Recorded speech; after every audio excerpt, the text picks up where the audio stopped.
Bismillahirrahmanirrahim. Welcome to the National University online class. আমি মোহাম্মদ আব্দুল মুত্তালেব, সহকারী অধ্যাপক, হিসাব বিজ্ঞান বিভাগ, নওগাঁ সরকারি college, Naogaon.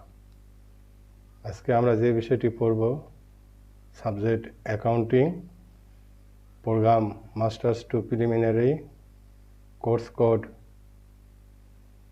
412505, name of the course business finance, lecture number 1, title of the lecture 1, introduction to short term financing, learning outcome, শিক্ষণ ফল, অধ্যায় 1, introduction, অর্থায়ন ও ব্যবসায় অর্থায়ন সম্পর্কে ধারণা পাব, অর্থায়নের কার্যাবলী সম্পর্কে ধারণা পাব, অর্থায়নের উদ্দেশ্য ও লক্ষ্য সম্পর্কে আমরা জানতে পারব, আর্থিক প্রতিষ্ঠানের সামাজিক দায়িত্ব সম্পর্কে অবহিত হব। চ্যাপ্টার 2, শর্ট টার্ম ফিন্যান্সিং, স্বল্পমেয়াদী অর্থায়ন সম্পর্কে ধারণা, স্বল্পমেয়াদী অর্থায়নের বিভিন্ন উৎসসমূহ সম্পর্কে ধারণা পাব, স্বতঃস্ফূর্ত অর্থায়নের ধারণা পাব, স্বল্পমেয়াদী জামানতযুক্ত ও জামানতবিহীন ঋণ সম্পর্কে ধারণা পাব, কিছু ব্যবহারিক সমস্যা ও সমাধান পাব। চলুন আমরা আলোচনায় আসি। চ্যাপ্টার ইন্ট্রোডাকশন, অর্থায়নের পরিস্থিতি। Definition of finance. Definition of finance, অর্থায়নের সংজ্ঞা। কোনো প্রতিষ্ঠানের প্রয়োজনীয় অর্থ সংগ্রহ করা, সংগৃহীত অর্থ বন্টন ও বিনিয়োগের মাধ্যমে সদ্ব্যবহার করা, সংরক্ষণ করা এবং সর্বোপরি অর্থ লাভ করার সমগ্র কার্যাবলীকে অর্থায়ন বলে। একজন লেখকের সংজ্ঞা আমরা উদ্ধৃতি দিব। স্কেল অ্যান্ড হেলি এর মতে, finance is a body of fact, principle and theories dealing with raising and using of money by individual business and government, অর্থাৎ ব্যক্তি, প্রতিষ্ঠান ও সরকারের অর্থ সংগ্রহ এবং ব্যবহার বিষয়ক ঘটনা, নীতি ও তথ্যাবলীকে অর্থায়ন বলে। উপরোক্ত আলোচনা হতে আমরা বলতে পারি যে কোনো ব্যক্তি, প্রতিষ্ঠান, ব্যবসায়ী প্রতিষ্ঠান, সামাজিক প্রতিষ্ঠান, সরকারি প্রতিষ্ঠান প্রভৃতির জন্য আর্থিক পরিকল্পনা প্রণয়ন এবং সেই অনুযায়ী যথাক্রমে স্বল্প, মধ্য ও দীর্ঘমেয়াদী সময়ের জন্য সুবিধাজনক উৎস হতে অর্থ সংগ্রহকরণ, সংগৃহীত অর্থের সুষ্ঠু বিনিয়োগ, সংরক্ষণ, সমন্বয়করণ ও নিয়ন্ত্রণ প্রক্রিয়াকে অর্থায়ন বলে। তাহলে আমরা বলতে পারি অর্থায়নের যে বিভিন্ন উৎস আছে, স্বল্পমেয়াদী, দীর্ঘমেয়াদী, সেখান থেকে আমরা প্রয়োজনীয় অর্থ সংগ্রহ করব, সেই অর্থ বিভিন্ন লাভজনক খাতে বিনিয়োগ করব, সেই লাভকে আমরা বিভিন্ন পক্ষের মধ্যে বন্টন করব। এই সংক্রান্ত যাবতীয় প্রক্রিয়াকেই বলা হচ্ছে অর্থায়ন। এবার আসি আমরা ব্যবসায় অর্থায়নের সংজ্ঞা। কোনো ব্যবসায় প্রতিষ্ঠানের কর্মকাণ্ড পরিচালনার জন্য অর্থের প্রয়োজনীয়তা নির্ণয়, তার পরিমাণ নির্ণয়, উক্ত অর্থ বা তহবিলের সম্ভাব্য উৎসসমূহ শনাক্তকরণ, বিভিন্ন নীতি ও শর্তসমূহ বিবেচনা করে অর্থ সংগ্রহ, সংগৃহীত অর্থের সঠিক ব্যবহার ও সঠিক ব্যবহারের মাধ্যমে ওই ব্যবসায় প্রতিষ্ঠানের উদ্দেশ্য সাধনের প্রক্রিয়াকে ব্যবসায় অর্থায়ন বলে।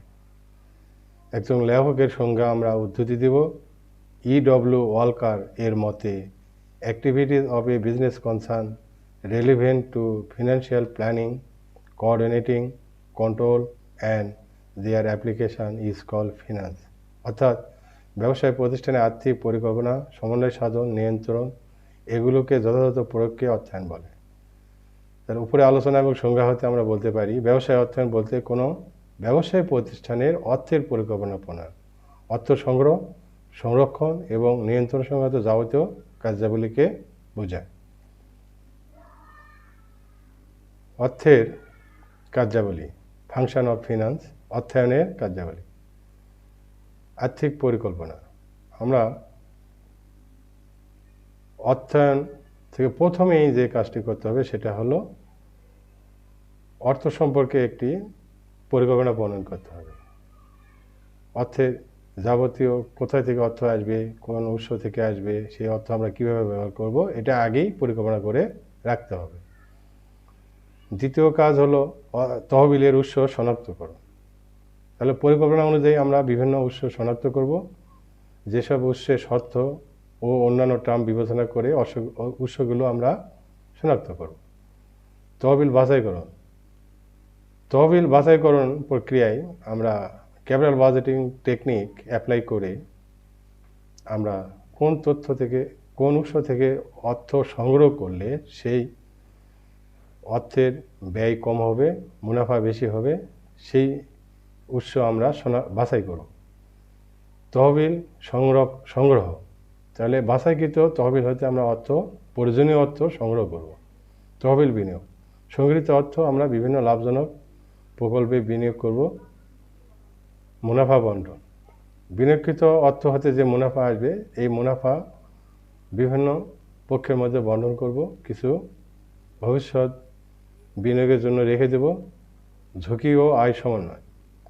আমরা অর্থায়নের একটা অন্যতম কাজ হলো ঝুঁকি আয় সমন্বয় করা। নো রিস্ক নো গেইন, অর্থাৎ যেখানে আয় আছে সেখানে ঝুঁকিও আছে। তাহলে আয় উৎপাদন করতে গেলে যে ঝুঁকি হয়, এই ঝুঁকিগুলো সমন্বয় করতে হবে। ঝুঁকি অ্যানালাইসিস করে আমাদের সেখানে আয় নির্ণয় করতে হবে। নগদ ব্যবস্থাপনা। অর্থ আগমন এবং বহির্গমন এই সংক্রান্ত পরিকল্পনাকেই বলা হচ্ছে নগদ ব্যবস্থাপনা। এটাও অর্থায়নের একটি গুরুত্বপূর্ণ কার্যাবলী। আর্থিক নিয়ন্ত্রণ। প্রতিষ্ঠানের যে বিনিয়োগ করলাম সেগুলো নির্দিষ্ট সময় অন্তর এগুলো ফলো আপ করাকেই বলা হচ্ছে আর্থিক নিয়ন্ত্রণ। সর্বশেষ কাজ হলো ব্যয় নিয়ন্ত্রণ। ব্যয় নিয়ন্ত্রণে আমরা আধুনিক যন্ত্রপাতি, প্রযুক্তি এগুলো ব্যবহার করে ব্যয় নিয়ন্ত্রণ করতে পারি। গোল অফ এ ফার্মের লক্ষ্য। 1 নম্বর ফার্মের মুনাফা সর্বাধিকরণ। 2 নম্বর ফার্মের সম্পদ সর্বাধিকরণ। ফার্মের মুনাফা সর্বাধিকরণ। স্বল্প ব্যয়ে গুণগত মানসম্পন্ন পণ্য ও সেবা উৎপাদন ও ভোক্তার কাছে বিনিময়ের মাধ্যমে প্রতিষ্ঠান যে আয় উপার্জন করে তাকে মুনাফা বলে। আর অধিক উৎপাদন ও বিক্রয়ের মাধ্যমে ক্রমান্বয়ে মুনাফা বৃদ্ধির প্রক্রিয়াকে বলে মুনাফা সর্বাধিকরণ। এখানে আমরা মুনাফা বের করব, কারবারের প্রতিষ্ঠানে মুনাফা বের করব total revenue minus total expense, অর্থাৎ মোট আয় থেকে মোট ব্যয় বাদ দেব। কিভাবে মুনাফা সর্বাধিকরণ করা হয়, how to make profit maximisation. পণ্যের খরচ কমে মুনাফা বৃদ্ধি করতে পারি। বিক্রয় খরচ, প্রশাসনিক খরচ, এই খরচগুলো আমরা কমাতে পারি। দ্রব্য ও সেবার মান বৃদ্ধি করলে বিক্রয় বৃদ্ধি পাবে, বিক্রয় বৃদ্ধি পেলে আয় বৃদ্ধি পাবে। পণ্যের অতিরিক্ত চাহিদা তৈরি। বাজারে যদি আমরা পণ্যের অতিরিক্ত চাহিদা তৈরি করতে পারি তাহলে বিক্রয় বৃদ্ধি পাবে, বিক্রয় বৃদ্ধি পেলে আমাদের আয়ও বৃদ্ধি পাবে। এভাবে মুনাফা সর্বাধিকরণ করা যায়। মুনাফা সর্বাধিকরণের যৌক্তিকতা। 1 নম্বর মুনাফা দক্ষতার মাপকাঠি, অর্থাৎ ব্যবস্থাপনা দক্ষতা যদি পরিমাপ করতে হয় তাহলে মুনাফার মাধ্যমেই পরিমাপ করা যায়। তাই একটা প্রতিষ্ঠানে মুনাফা সর্বাধিকরণ যৌক্তিকতা হওয়া উচিত, যৌক্তিক হওয়া উচিত। সম্পদের সুষ্ঠু ব্যবহার। আমরা জানি যে সম্পদ ব্যবহার করেই মুনাফা অর্জন করা হয়। তার সম্পদের যদি সুষ্ঠু ব্যবহার করা যায় তাহলেই আমাদের মুনাফা সর্বাধিকরণ হবে। সামাজিক কল্যাণ। প্রতিষ্ঠানের সমাজের কিছু কল্যাণ বা সমাজের কিছু কল্যাণমূলক কাজ আমরা মুনাফা সর্বাধিকরণ হলে এটা সম্ভব। মুনাফা সর্বাধিকরণের লক্ষ্যের সমালোচনা। 1 নম্বর মুনাফা এর অস্পষ্ট ধারণা। কারবারে যে মুনাফা ধারণাটি এটি একটি অস্পষ্ট ধারণা, কারণ এখানে মোট মুনাফা না নিট মুনাফা এটা স্পষ্ট করা হয় না। অর্থনৈতিক মুনাফা না হিসাব বিজ্ঞানের মুনাফা, এগুলো ধারণা অস্পষ্ট। অর্থের সময়মূল্যকে অপেক্ষা করা হয়।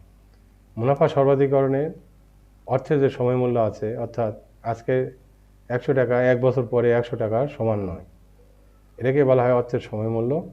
এই মূল্যকে অপেক্ষা করা হয়। ঝুঁকি পরিহার।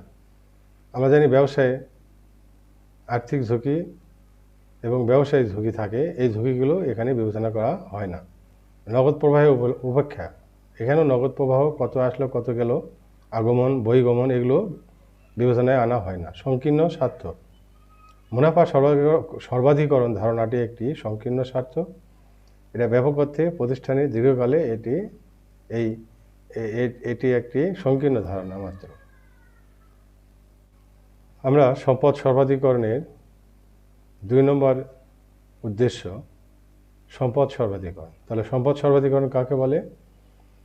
দীর্ঘকালের সময়ের জন্য প্রতিষ্ঠানের মূল্য বৃদ্ধি প্রক্রিয়াকে সম্পদ সর্বাধিকরণ বলে। একে নিট বর্তমান মূল্য বৃদ্ধিও বলা হয়। যে কার্যক্রমের দ্বারা শেয়ার মালিকদের নিট বর্তমান মূল্য বৃদ্ধি পায় তাকে সম্পদ সর্বাধিকরণ বলে। অর্থাৎ এনপিভির মূল্য যদি বৃদ্ধি পায়, পজিটিভ হয়, তাহলে বুঝতে হবে প্রতিষ্ঠানের সম্পদ সর্বাধিকরণ হয়েছে।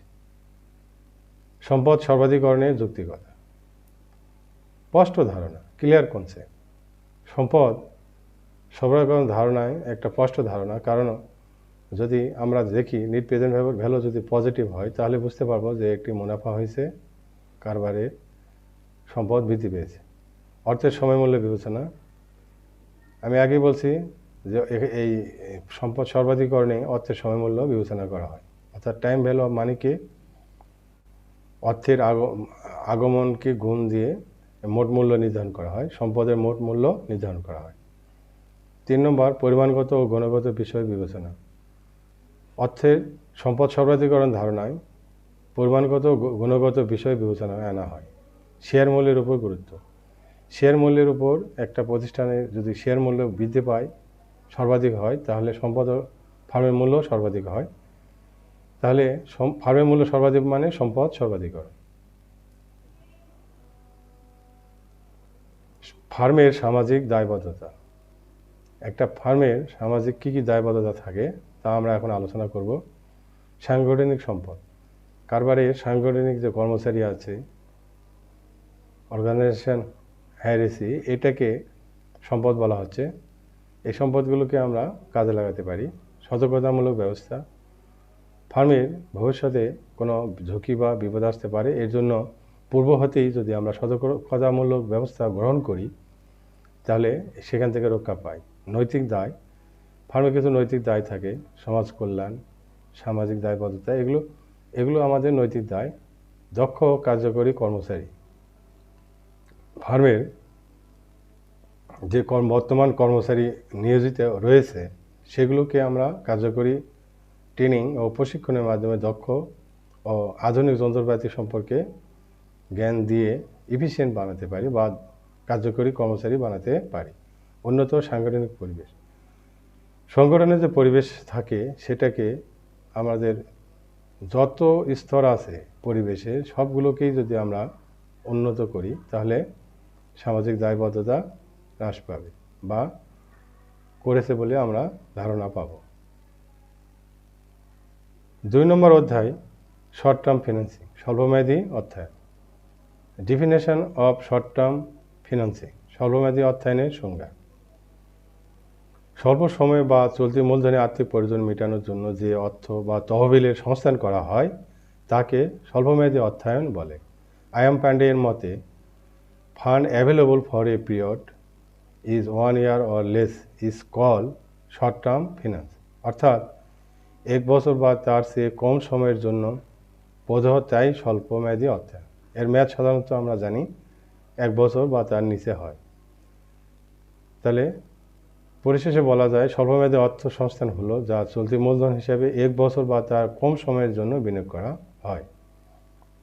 এটা সাধারণত চলতি মূলধন, যেগুলো প্রয়োজন, নগদ, প্রাপ্য হিসাব, মজুদ পণ্য, এগুলোতেই চলতি মূলধনটা ব্যবহার করা হয়। স্বল্পমেয়াদী অর্থায়নের বিভিন্ন উৎসসমূহ এখন আলোচনা করব।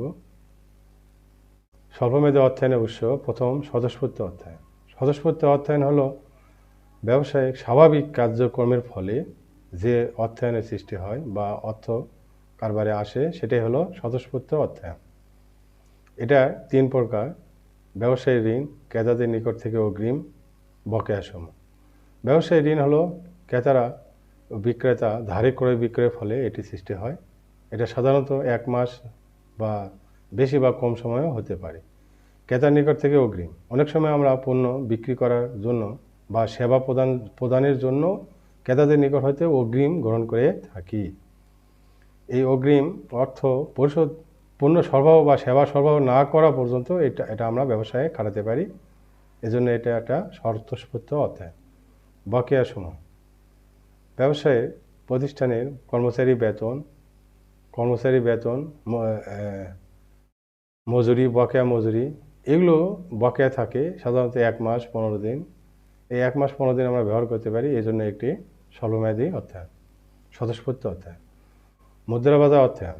বাণিজ্যিক পত্র, ব্যাংকের স্বীকৃতিপত্র, প্রাপ্য বিলের ব্যাংকের স্বীকৃতিপত্র। বাণিজ্যিক পত্র এটা কমার্শিয়াল ব্যাংক এবং কাস্টমারের মধ্যে একটি সম্পাদিত চুক্তি। নির্দিষ্ট সময় অন্তর ক্রেতা ওই নির্দিষ্ট অর্থ পরিশোধ করতে বাধ্য থাকে। এই মর্মে দুই পক্ষের মধ্যে একটি চুক্তি হয়, দুই পক্ষ স্বাক্ষর হয়, নির্দিষ্ট সময় অন্তর এই টাকাটা পরিশোধ করে। এটা প্রতিষ্ঠান এইভাবে অর্থায়ন করে থাকে। ব্যাংকের স্বীকৃতিপত্র। অনেক সময় ব্যাংক বিভিন্ন প্রতিষ্ঠানের পক্ষে, বিশেষ করে বিদেশি লেনদেনের ক্ষেত্রে, আন্তর্জাতিক লেনদেনের ক্ষেত্রে এলসি প্রদান করে। যখন পণ্য আমদানিকারক পায় তখন এই ব্যাংকের এলসির টাকা পরিশোধ করতে হয়। এই যে আমাদের এলসি দিল এবং টাকা পরিশোধ, এই যে সময় আমরা পেলাম, এটা কারবারে টাকা অর্থায়ন হয় স্বল্পমেয়াদী। ব্যাংকের স্বল্পমেয়াদী জামানতবিহীন ঋণ, লেনদেন ঋণ, ঘূর্ণায়মান ঋণ আর ঋণ রেখা। লেনদেন ঋণ ব্যাংক গ্রাহককে নির্দিষ্ট পরিমাণ অর্থ তার হিসাবে জমা রাখে এবং তিনি কিস্তিতে, মাসে বা কিস্তিতে এই টাকাটা উত্তোলন করতে পারে। এখানে সুদ আছে। ঘূর্ণায়মান ঋণ, এখানে ঘূর্ণায়মান ঋণ এমন একটা ব্যাংকের ঋণ ব্যবস্থা যেখানে একটা ঋণের মেয়াদে যদি পরিশোধ হয় তবে গ্রাহকগণ আরেকটি ঋণ তার নামে মঞ্জুর করা হয়।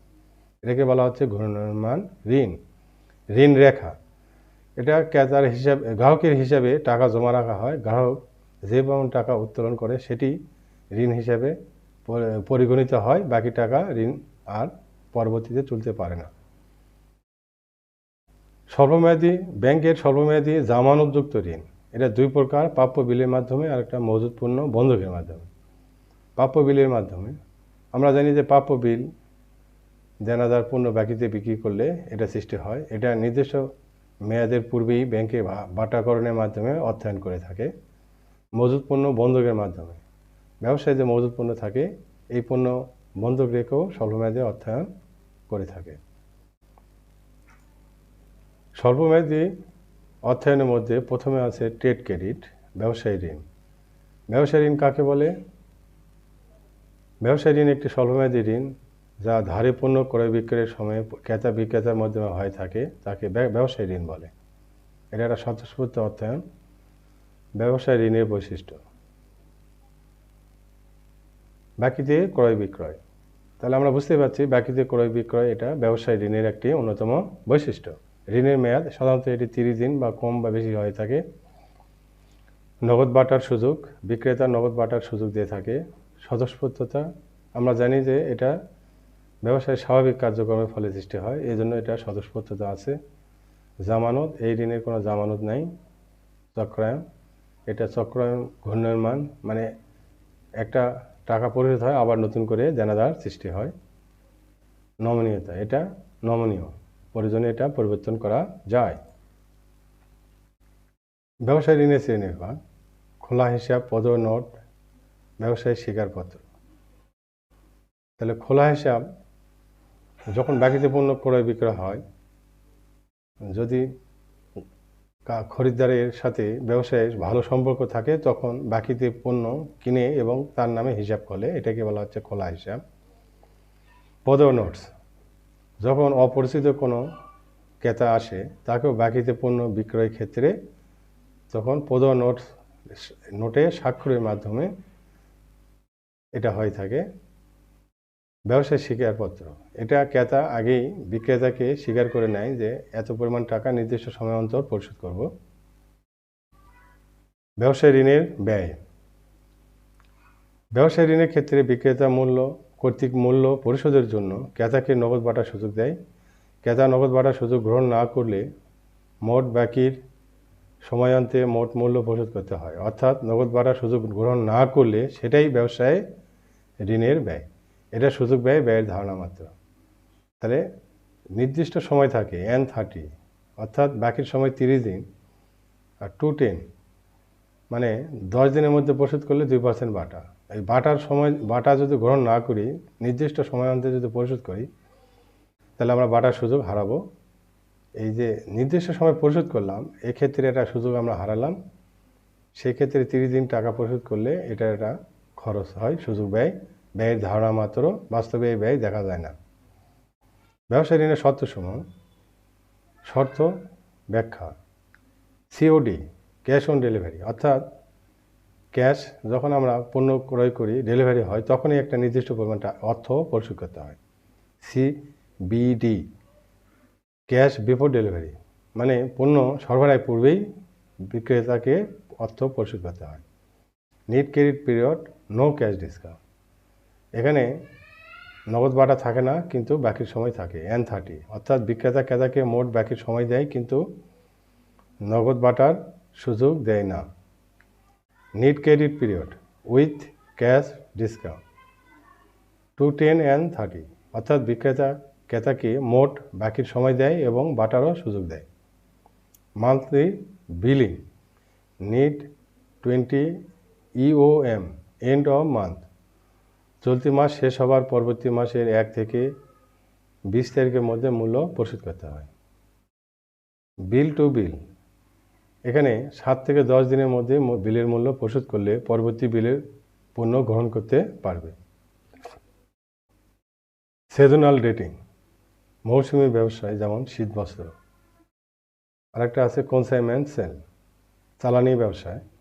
চালানি ব্যবসায় পণ্য প্রেরণ করা হয় চালান পাবকের নিকট। চালান পাবক পণ্য বিক্রি করে তারপরে মূল্য পরিশোধ করে।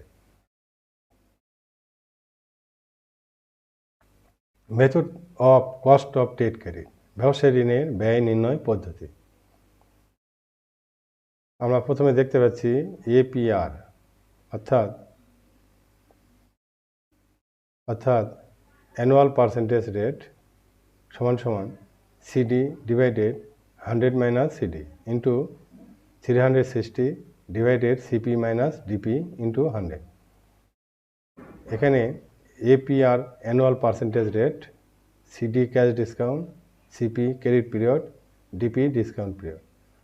এভাবে আমরা কস্ট অফ ট্রেড ক্রেডিট নির্ণয় করতে পারি। এটার একটা ইফেক্টিভ সূত্র আছে, EIR, ইফেক্টিভ ইন্টারেস্ট রেট সমান সমান 1 প্লাস R পাওয়ার n মাইনাস 1 ইন্টু 100। এখানে R এর মান বের করি আমরা CD divided 100 minus CD, n এর মান বের করব 360 ডিভাইডেড CP মাইনাস DP। আমরা এটা প্রয়োগ দেখব পরবর্তী স্লাইডে। Problem. Calculate 1. Cost of trade credit and 2.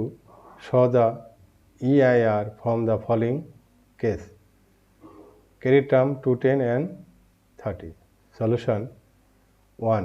APR সমান সমান CD divided 100 minus CD into 360 divided CP minus DP into 100 সমান সমান, এখানে আমরা দেখতে পাচ্ছি 10 দিনের মধ্যে পরিশোধ করলে 2% বাটা পাবো, আর নিট ক্রেডিট পিরিয়ড হলো 30, আর ডিসকাউন্ট পিরিয়ড হলো 10, আর বাটার হার হলো 2%। এখানে আমরা দেখতে পাচ্ছি 2 divided 100 minus 2 into 360 divided 30 minus 10 into 100 সমান সমান আমরা এর মান বের করছি 36.72%, যেখানে APR বের করতে হবে CD 2%, CP 30 days, DP 10 days। Effective interest rate EIR সমান সমান 1 plus r power n minus 1 into 100। এখানে আমরা আর এর মান নিচে বের করা আছে, আর সমান সমান 2 ডিভাইডেড 100 মাইনাস 2, তাহলে এখানে 0.0204। n এর মান 360, 30 মাইনাস 10 সমান সমান 360 ডিভাইডেড 20 সমান সমান 18। তাহলে এই সূত্রটা আমরা এই মানগুলো বসায়ে আমরা পাইলাম 43.84%। কমার্শিয়াল পেপার, বাণিজ্যিক পত্র। বাণিজ্যিক পত্র কাকে বলে? প্রয়োজনীয় তহবিল সংগ্রহের জন্য ব্যবসায় প্রতিষ্ঠান বা আর্থিক প্রতিষ্ঠান কর্তৃক ইস্যুকৃত স্বল্পমেয়াদী ঋণের দলিলকে বাণিজ্যিক পত্র বলে। বাণিজ্যিক পত্রের বৈশিষ্ট্য, প্রকৃতি, এটা লিখিত চুক্তি হয় ব্যাংক এবং গ্রাহকের মাধ্যমে, লিখিত মূল্য থাকে, এটার মেয়াদকাল থাকে সাধারণত 6 মাস, 1 বছর বা তারও কম হতে পারে। এটা নবায়ন অযোগ্য, এটা নবায়ন করা যায় না, এরা মেয়াদ শেষ হলেই এটা বাতিল হয়ে যাবে। ইস্যুকারী, এটা ব্যাংক বা আর্থিক প্রতিষ্ঠান ইস্যু করে। ক্রেতা, এটা ব্যবসায় প্রতিষ্ঠান এগুলা করে। সুদের হার থাকে। কস্ট অফ কমার্শিয়াল পেপার, বাণিজ্যিক পত্রের ব্যয় নির্ণয়। APR সমান সমান FV minus NSV divided NSV into 360 divided MP into 100, যেখানে APR সমান সমান annual percentage rate, face value, FV হলো ফেস ভ্যালু, NSV হলো নেট সেল ভ্যালু, MP হলো ম্যাচুরিটি পিরিয়ড। এটারও ইফেক্টিভ ইন্টারেস্ট রেট বের করা যায়। মনে রাখতে হবে আমাদের, যখনই ম্যাচুরিটি পিরিয়ড থাকবে তখনই শুধু ইফেক্টিভ ইন্টারেস্ট রেট বের করা সম্ভব, তাছাড়া এটা বের করার প্রয়োজন নাই। তাহলে EIR সমান সমান 1 plus r power n minus 1 into 100, হায়ার EIR সমান সমান ইফেক্টিভ ইন্টারেস্ট রেট। আগের কস্ট অফ ট্রেড ক্রেডিটের EIR এর মতোই এটাও একই সূত্র। এটা আর এর মান পাবো আমরা AV minus NSV divided NSV, n এর মান পাবো 360 ডিভাইডেড MP। আমরা কস্ট অফ কমার্শিয়াল পেপারের একটি অঙ্ক দেখব। এ company issue a 120 days commercial paper of a face value of টাকা 1000 at টাকা 950, অর্থাৎ ফেস ভ্যালু হলো 1000, কিন্তু বাজারে বিক্রয় করা হয়েছে এটা 50 টাকা বাটায় 950 টাকায়। দ্য ক্রেডিট রেটিং এক্সপেন্স আর 0.5% of the size of the issue, মানে ফেস ভ্যালুর উপর 0.5% হবে এটার খরচ। Issuing and paying agent charge being 0.25%, stamp duty 0.5%। Required cost of commercial paper. 2 number effective interest rate. Solution APR সমান সমান FV minus NSV divided NSV into 360 divided MP into 100 সমান সমান, আমরা এখানে দেখে নিই, আমরা ডান পাশে হায়ার APR বের করতে হবে, হোয়াট FV 1000 মানে 1000 টাকা, NSV সেল, এখানে সেল ভ্যালু মাইনাস FC হলো ফ্লোটেশন কস্ট, এখানে 950 বিয়োগ 12.5 937.5 FC flotation cost. CR expense 1000 into 0.5 সমান সমান 5 টাকা। IPA এক্সপেন্স 1000 ইন্টু 0.25% সমান সমান 2.5 টাকা। স্ট্যাম্প ডিউটি এক্সপেন্স 1000 ইন্টু 0.5 সমান সমান 5 টাকা। টোটাল 5 টাকা প্লাস 2.5 প্লাস 5 সমান সমান 12.5। MP maturity period 120 days. তাহলে সূত্রটা আমরা প্রয়োগ করে আমরা এর মান পাইলাম 20%। আমরা এখন 2 নম্বরে ইফেক্টিভ ইন্টারেস্ট রেট বের করব। ইফেক্টিভ ইন্টারেস্ট রেট সমান সমান 1 plus r power n minus 1 into 100। এখানে হায়ার EIR হোয়াট, আর সমান সমান 1000 মাইনাস 933.5 divided 937.5 সমান সমান 62.5 divided 937.5 সমান সমান 0.0667 n সমান সমান 360 divided 120 সমান সমান 3। এই মান আমরা বসাইলে 21.37% পাই। Bank loan. ব্যাংক লোন হলো ব্যাংক স্বল্পমেয়াদী নির্দিষ্ট হারে সুদের বিনিময়ে গ্রাহককে ঋণদান বা অগ্রিম বা জমাতিরিক্ত প্রদান করে থাকে, তাকে ব্যাংক ঋণ বলে। ব্যাংক ঋণের বৈশিষ্ট্য: ঋণের প্রকার বা জামানত। এটা জামানত ছাড়াও হয়, জামানত সহ হয়। এটার আকার, ঋণের আকারটা ছোট প্রতিষ্ঠানে কম হয়, ছোট হয়, বেশি অ্যামাউন্টটা কম হয়। বড় বড় প্রতিষ্ঠানে এর অ্যামাউন্টটা বেশি হয়। ঋণের খরচ আছে, মেয়াদকাল সাধারণত 1 বছর বা তার কম সময়ের মধ্যে। মক্কেলদের প্রকৃতি: এটা সাধারণত ব্যবসায় প্রতিষ্ঠান হয়, আনুষ্ঠানিকতা পালন করতে হয়, ব্যাংক এবং গ্রাহকের মাধ্যমে কাগজপত্র রেডি করতে হয়, সুদের হার একটু বেশি হয়। Cost of bank loan. 1. EAR, effective annual rate, total interest, total loan into 360 divided MP into 100, where APR, annual percentage rate, EAR, total interest, total loan minus CB into 360 divided MP into 100, where CB হলো compensating balance. অর্থাৎ bank যখন ঋণ মঞ্জুর করে তখন ক্ষতিপূরণ বাবদ একটা নির্দিষ্ট অঙ্ক কেটে রাখে, এটাকে বলা হয় ক্ষতিপূরণ উদ্বৃত্ত। EIR 3 নম্বর সমান সমান 1 + RN - 1 into 100। EIR হলো ইফেক্টিভ ইন্টারেস্ট রেট। আমরা আগেই বলছি, যখন ম্যাচুরিটি পিরিয়ড থাকবে আর 360 এই দুটো যদি সমান হয় তাহলে এটা বের করলে কোনো লাভ হবে না, মানে এটার যে হার বেরোবে এটা হার একই হবে। আমরা এখানে আর সমান সমান total interest, total loan minus CB.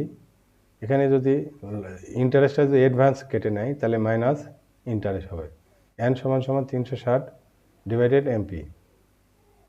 আমরা এখন একটা ব্যাংক ঋণের একটা অঙ্ক দেখব।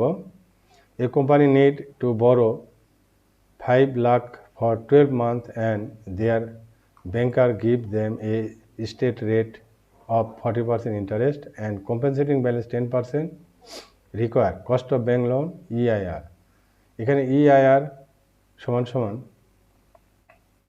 Total interest, total loan minus CB 360 divided MP into 100 সমান সমান, এখানে আমরা উপরে টোটাল ইন্টারেস্ট আমরা ডান পাশে বের করে দেওয়া আছে। Total loan 5 lakh, total interest 5 লাখের 14% 70,000, সিবি 5 লাখের 10% 50,000, এমপি 360 ডেজ। তাহলে এর এমপি আর 360 ডেজ একই হয়ে গেল, এই জন্য এক। আমরা মান বসাই আর মান পাইলাম। কস্ট অফ ব্যাংক লোন এখানে হলো 15.55%। ইফেক্টিভ ইন্টারেস্ট রেট সমান সমান 1 + R⁻n - 1 into 100। এখানে আমরা দেখি হোয়ার EIR হোয়াট, আর সমান সমান 70,000 ডিভাইডেড 5 লক্ষ মাইনাস 50,000 সমান সমান এর মান 0.1555, এন সমান সমান 1, 360 ভাগ 360। এখানে আমরা মান পাইলাম একই। কস্ট অফ ব্যাংক লোন আর ইফেক্টিভ ইন্টারেস্ট রেট একই হলো, যেহেতু ম্যাচুরিটি পিরিয়ডটা 1। এখানে 360, এখানে 360, এই জন্য কস্ট অফ ব্যাংক লোন যা বাড়াইছে 15.55%, ইফেক্টিভ ইন্টারেস্ট রেটও 15.55 হয়েছে। এখন আমরা একটা উদাহরণ দেখব, বাস্তব উদাহরণ।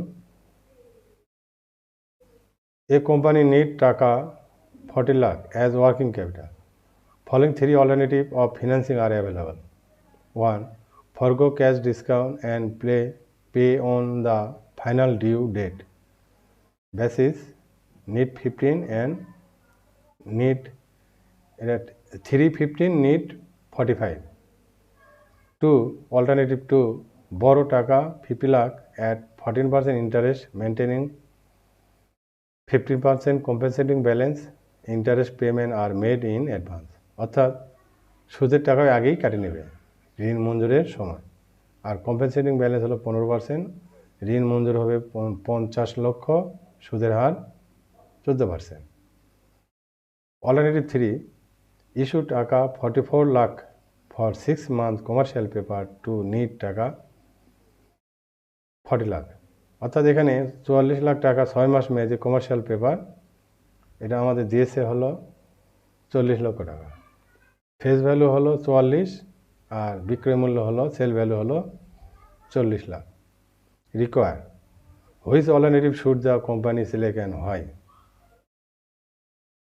সলিউশন APR সমান CD minus 100 minus CD into 360 divided CP minus DP into 100। এখানে আমরা ক্যাশ ডিসকাউন্ট 3%, তাহলে 3 divided 100 minus 3, maturity period net credit period 45, 360 ভাগ 45 বিয়োগ 15, ক্যাশ ডিসকাউন্ট 15 ইন্টু 100। তাহলে আমরা মান বসাই পাইলাম 37.08%, where APR what CD 3%, CP 45 days, DP 15 days. Effective interest rate 1 plus R power n minus 1 into 100, 1 plus এখানে R এর মান বের করা আছে ডান পাশে দেখতে পাচ্ছি R সমান 3 ডিভাইডেড 100 minus 3 0.0309, n এর মান 360 45 minus 15 সমান 12। তাহলে আমরা মান বসাইলাম 1 plus 0.0309 পাওয়ার 12 minus 1 into 100। আমরা ক্যালকুলেশন করে পেলাম 44.07%। এটা আমরা পাইলাম কস্ট অফ ট্রেড ক্রেডিট, এটা হলো 37.0%। ইফেক্টিভ ইন্টারেস্ট রেট বের করলাম 44.07%। Cost of bank loan EAR সমান total interest divided total loan minus interest minus CB। Interest অগ্রিম কেটে নিচ্ছে, এই জন্য এটা বাদ যাচ্ছে। CB হলো কম্পেনসেটিং ব্যালেন্স 360 ডিভাইডেড MP হলো ম্যাচুরিটি পিরিয়ড ইন্টু 100। আমরা where total loan 50 lakh, total interest 50 lakh 40%, 7 lakh. CB 50 লাখের 15%, 7 লাখ 50,000। MP হলো 360। তাহলে এখানে আমরা দেখতে পাচ্ছি 7 lakh divided 50 lakh minus 7 lakh 50 minus 5 lakh into 360 ভাগ 360 গণিত 100। তাহলে আমরা মান বেশে 19.71% পাইলাম। ইফেক্টিভ ইন্টারেস্ট রেট বের করলে ওটাই পাবো আমরা, এই জন্য এখানে বের করা হয়নি। অল্টারনেটিভ 3 APR অর্থাৎ cost of commercial paper annual percentage rate সমান FV minus NSV divided NSV into 360 divided MP into 100 সমান 44 লাখ মাইনাস 40 লাখ ভাগ 40 লাখ ইন্টু 360 ডিভাইডেড 180 গণিত 100। এখানে APR বের করতে হবে। FV 44 lakh, NSV 40 lakh, maturity period 120, 120 days. Effective interest rate 1 plus R পাওয়ার n minus 1 into 100, 1 plus এখানে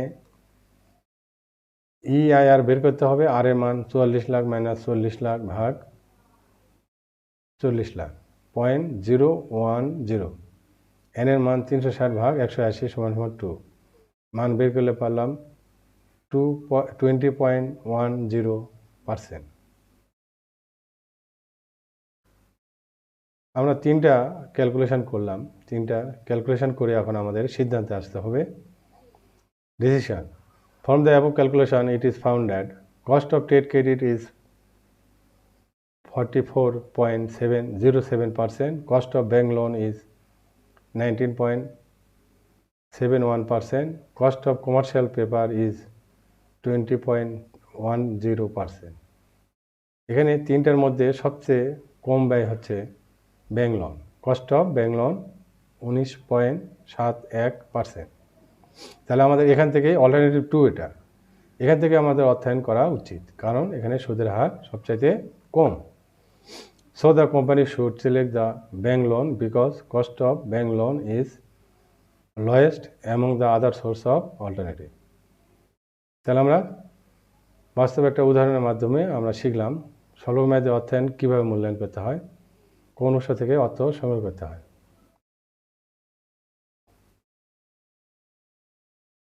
বুক recommended books আমরা দেখতে পাচ্ছি 1 number 1 James Van Horne and John M Wachowicz, fundamental of financial management. 2 Hampton, working capital management. 3 Bernstein LA and J উইন, financial statement analysis. এগুলো ছাড়াও আমরা বাংলা বই millennium publication এর বই ব্যবহার করতে পারি। এখানে অঙ্ক এবং থিওরি সব দেওয়া আছে। তোমরা যারা ফলো করবে, বাংলা মিডিয়াম পড়াশোনা করবে, তারা এই বইটি ফলো করতে পারো। পরিশেষে ধন্যবাদ জানাই সকলকে। Stay home, stay safe. খোদা হাফেজ।